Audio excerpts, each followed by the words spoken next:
মই বৰ্তমান উপস্থিত আছোঁ কলিয়াবৰ খুলিয়ামাৰী আৰু মোৰ কেমেৰাৰ সহযোগী সম্পূৰ্ণ দৃশ্য দেখুৱাব যিহেতু ৫৬ প্ৰহৰ ইয়াত যি হৰিনাম কীৰ্তন আৰম্ভ হৈছে তাৰ সমগ্ৰ দৃশ্য মোৰ কেমেৰাৰ সতীৰ্থক মই দেখুৱাবলৈ অনুৰোধ জনাইছোঁ যিহেতু আপোনালোকে দেখা পাইছে ৫৬ প্ৰহৰ ইয়াত হৰিনাম কীৰ্তন আৰু সমগ্ৰ দৃশ্য মোৰ কেমেৰাৰ সহযোগীয়ে দেখুৱাই গৈ আছে মোৰ যিমান দূৰ সম্ভৱ মই দেখুৱাবৰ কাৰণে চেষ্টা কৰিছোঁ আৰু দেখা পাইছে ইয়াত ৫৬ প্ৰহৰ ইয়াত খলিয়ামাৰীত যি কীৰ্তন আৰু কীৰ্তন ভাগ ইয়াত দেখিবলৈ পোৱা গৈছে আৰু যিমান দূৰ সম্ভৱ মই দেখুৱাবৰ কাৰণে চেষ্টা কৰিছোঁ আৰু ইয়াত দেখা পাইছে কণ কণ ল'ৰা ছোৱালীৰ পৰা প্ৰাপ্তবয়স্কলৈকে ইয়াত ভিৰ হোৱা পৰিলক্ষিত হৈছে আৰু এটা কথা ক'ব লাগিব যে ইয়াত ৫৬ প্ৰহৰ যি ইয়াত কীৰ্তন ভাগ খলিয়ামাৰী ইয়াত প্ৰায় ৪৭তম বাৰ্ষিক ইয়াত ৪৭তম বাৰ্ষিক অধিৱেশনত ইয়াত দেখা পোৱা গৈছে আৰু মোৰ কেমেৰা সহযোগী আৰু দৃশ্য দেখুৱাব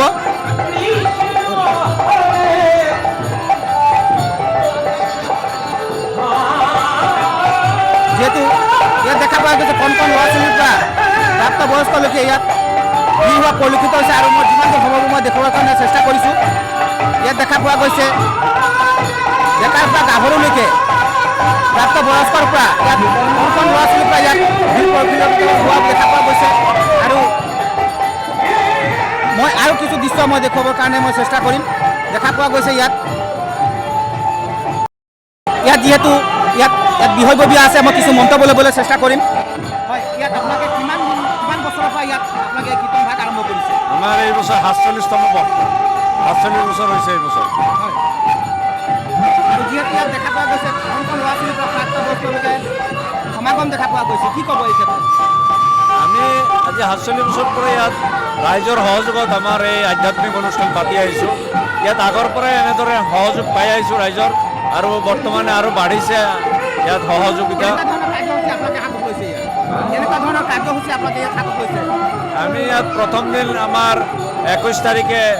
২০ জানুৱাৰীত অধিবাস কীৰ্তন আৰম্ভ কৰিছোঁ তাৰপিছত ২১ তাৰিখৰ পৰা ৭ দিনীয়া কাৰ্যসূচীৰে আমি নাম কীৰ্তন আৰম্ভ কৰিছোঁ আৰু অহা ২৮ তাৰিখে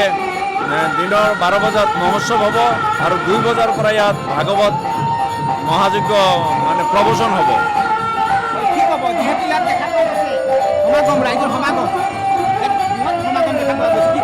হয় ৰাইজৰ অনুষ্ঠানটোৰ প্ৰতি আদৰ আছে মৰম আছে আৰু এই ৪৭তম বৰ্ষ যিহেতু চলি আছে আমাৰ গতিকে ইমান দিনে ৰাইজৰ অভূতপূৰ্ব আমি সঁহাৰি পাইছোঁ আৰু দিনক দিনে এয়া বৃদ্ধি হৈ আছে মানে অনুষ্ঠানটোৰ প্ৰতি ইয়াত দ্বাৰা এইটোৱে বুজা যায় যে অনুষ্ঠানটোৰ প্ৰতি ৰাইজৰ আস্থা দিনক দিনে বৃদ্ধি পাইছে হয় নিশ্চয়কৈ ক'ব লাগিব যে যিহেতু ইয়াত কৰ্মকৰ্তা যি ইয়াত ভাষ্য প্ৰদান কৰিছে আৰু মোৰ কেমেৰাৰ সহযোগী আৰু দৃশ্য দেখুৱাব দেখা পোৱা গৈছে ইয়াত আৰু কেমেৰা সহযোগী আৰু দৃশ্য দেখুৱাই আছে মোৰ যিমান দূৰ সম্ভৱ মই দেখুৱাবৰ কাৰণে চেষ্টা কৰিছোঁ দেখা পাইছে ইয়াত কণ কণ ল'ৰা ছোৱালীৰ পৰা ইয়াত বৃদ্ধলোকে ইয়াত ভিৰ হোৱা পৰিলক্ষিত হৈছে আৰু মই ইয়াত খলিয়ামাৰী ইয়াত উপস্থিত আছোঁ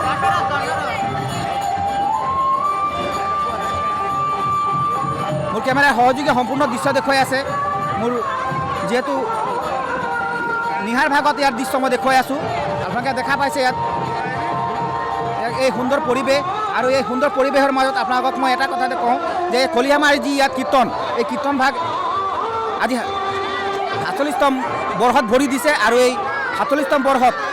ইয়াত ৰাইজৰ সমাগম ইয়াত বৃহৎ দেখা পোৱা গৈছে আৰু মই কিছু দৃশ্য মই দেখুৱাবৰ কাৰণে অনুৰোধ জনাইছোঁ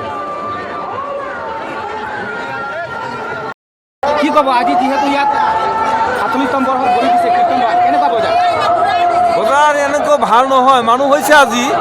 অলপ কিন্তু বেচাখিনি ইমান ভাল হোৱা নাই আজি অলপ বেচাখিনি হৈ আছে কেইদিনমানৰ মানে আজি অলপ ভাল হৈছে মানুহ হৈছে যিহেতু এটা কথা ক'ব লাগিব যে যিসকল ইয়াত বিক্ৰেতা আছে বিক্ৰেতাসকলে তেওঁলোকৰ মন্তব্য প্ৰকাশ কৰিছে আৰু যিহেতু এটা কথা ক'ব লাগিব বিক্ৰেতাসকলৰ ইয়াত শেষৰ দিনত আৰু যিহেতু অহাকালি ভোগৰ ইয়াত ব্যৱস্থা কৰিছে মোৰ কেমেৰা সহযোগী সম্পূৰ্ণ দৃশ্য দেখুৱাই আছে আৰু যিমান দূৰ সম্ভৱ মই দেখুৱাবৰ কাৰণে চেষ্টা কৰিছোঁ ইয়াত এখন হোটেলত আহিছোঁ হোটেলৰ পৰা কিছু মন্তব্য ল'বলৈ মই চেষ্টা কৰিম আৰু যিহেতু ইয়াত ৰাইজৰ সমাগম দেখা পোৱা গৈছে ভিৰ আৰু ইয়াত এখন দোকানত আহিছোঁ দোকানৰ পৰা কিছু মন্তব্য ল'বলৈ মই চেষ্টা কৰিম কি ক'ব আজি বজাৰ কেনেকুৱা আজি বজাৰ ইমান ভাল নহয় মানুহ বেছি নাই যেনে তেনে চলি আছে আৰু হা আজি 4 দিনত নিশ্চয়কৈ ক'ব লাগিব যে যিসকলে ইয়াত বিক্ৰেতা আছে বিক্ৰেতাৰ পৰা কিছু মন্তব্য ল'বলৈ চেষ্টা কৰিছোঁ আৰু মোৰ কেমেৰাৰ সহযোগী আৰু দৃশ্য দেখুৱাব হয় নিশ্চয়কৈ এটা কথা ক'ব লাগিব যি ইয়াত ৰান্ধনী গৃহত মই আহি উপস্থিত আছোঁ ৰান্ধনী গৃহত দেখা পাইছে ইয়াত চিংৰা বনাইছে চিংৰাটো সুন্দৰভাৱে তেওঁলোকে তেলত ভাজি পেলাই তেওঁলোকে সুন্দৰভাৱে বনাইছে ইয়াত মই ৰান্ধনীশালত আহিছোঁ ৰান্ধনীৰ পৰা কিছু মন্তব্য ল'বলৈ চেষ্টা কৰিম যিহেতু ইয়াত আজি 47তম বৰ্ষত ভৰি দিছে হয় কি ক'ব ইয়াত ৰান্ধনীশালত আহিছোঁ সুন্দৰভাৱে আপোনাৰ মই প্ৰথমতে আপোনালোকৰ চেনেলক ধন্যবাদ জনাইছোঁ আমাৰ 47তম একনাম যজ্ঞ চলি আছে যাৰ কাৰণে আমাৰ খলিয়ামাৰীবাসী ৰাইজে আমি সকলো ওতপ্ৰোতভাৱত লাগি এই সমাজৰ এই ধৰ্মীয় অনুষ্ঠানটো আমি মানে সমাপ্ত কৰিবৰ কাৰণে আমি আপ্ৰাণ চেষ্টাত আছোঁ আজি আৰু কেইদিনত ভৰি দিছে আজি আপোনাৰ 5 দিনত ভৰি দিছে আৰু বাকী অহা 3 দিন আছে আমাৰ টোটেলি 8 দিনৰ প্ৰগ্ৰাম তো গতিকে আমাৰ 56 নাম কীৰ্তন আমি খলিয়ামাৰীবাসী ৰাইজে আমি সকলোৱে মিলি ওতপ্ৰোতভাৱত আৰু ওচৰ চুবুৰীয়া আমাৰ যিখিনি গাঁও আছে গাঁৱৰ ৰাইজে আমাক যথেষ্ট সহায় সহযোগিতা আগবঢ়ায় যাৰ কাৰণে আমি সকলো ৰাইজকে ধন্যবাদ জনাইছোঁ আৰু অহা ভৱিষ্যতৰ দিনতো আমাৰ এই অনুষ্ঠান আমি সুকলমে পাৰ কৰিম বুলি আমি আশা ৰাখিছোঁ ইমানেই কৈ মই সামৰণি মাৰিছোঁ হয় নিশ্চয়কৈ এটা কথা ক'ব লাগিব যে যিহেতু মই ৰান্ধনীশালত আহিছোঁ ৰান্ধনীশালৰ কিছু দৃশ্য দেখুৱালোঁ আৰু ইয়াত দেখা পাইছে আপোনালোকে আলু ফুলকবি বন্ধাকবি ভাজি এই তেল জিলেপি এই দেখিছে জিলেপি আৰু ইয়াত বনাই থকা কিছু দৃশ্য ইয়াত এই দেখা পাইছে চিংৰা বনাই আছে চিংৰাৰ কিছু দৃশ্য মই দেখুৱাই আছোঁ দেখা পাইছে কি ক'ব কেনেকুৱা বজাৰ